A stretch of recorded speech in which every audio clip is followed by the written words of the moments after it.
موڑ کر ایک حجاب کو دور کرتا ہے۔ پس جیسے جیسے حجابات اٹھتے جائیں گے اسی قدر بندہ بارگاہ احدیت کے قریب میں پہنچتا جائے گا۔ وہی تمام علوم کا مرکز اور سرچشمہ ہے۔ اس طرح روزانہ طاعت اور حصول معاش سے آزاد رہے۔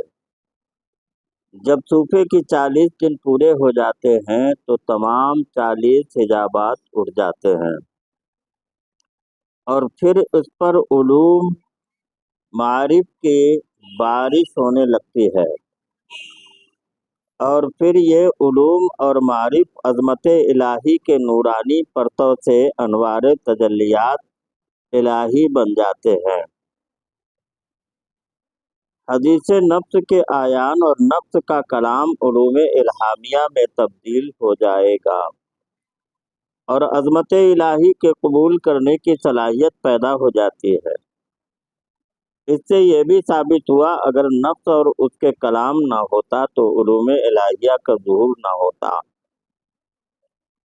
علوم الہیہ کا ظہور اسی حدیث نفس اور نفس کے باعث ظہور میں آیا کہ حدیث نفس انوار الہیہ کو قبول کرنے کے لیے ظرف وجودی ہے، جبکہ قلب میں بالذات قبول علم کے لیے کوئی شے موجود نہیں۔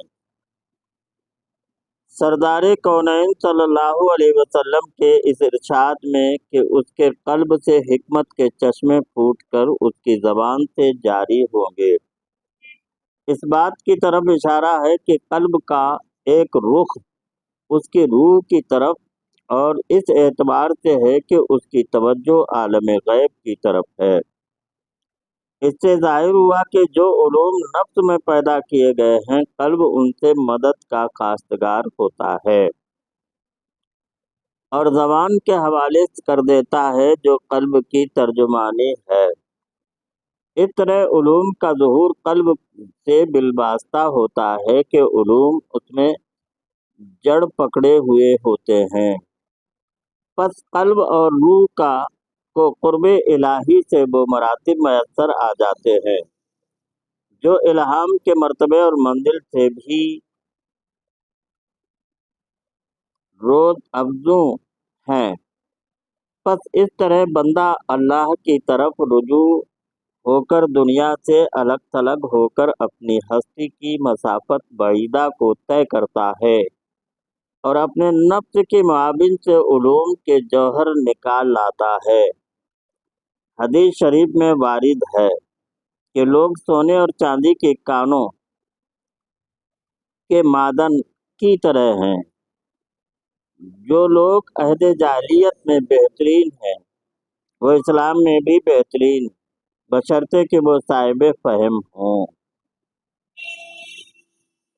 پس ایک طبقہ ایسا بھی ہے جو اللہ کے لیے اپنے عمل میں خلوص پیدا کر کے ان ارضی اور خاکی طبقات کو دور کرتا ہے جس کو اللہ تبارک و تعالیٰ دور رکھنے والا ہے، یہاں تک کہ چلہ کی 40 دن پورے ہونے پر روزانہ ایک طبقہ یا حجاب دور ہونے کے حساب سے حجاب کے 40 طبقات دور ہو جاتے ہیں، اور جب اس چلہ کے بعد اس طالب حق کی پیاس دنیا سے کم ہو جائے اور وہ اس پر قریب دنیا سے کنارہ کش ہو کر اس عالم کی طرف متوجہ ہو جائے جو غیر فانی ہے، تو سمجھ لینا چاہیے کہ چلہ کا صحیح اثر مرتب ہوا اور اس کی بندگی اور اخلاص میں صحت ہے۔ اللہم صلی علی سیدنا مولانا محمد وبارک وسلم علیہ۔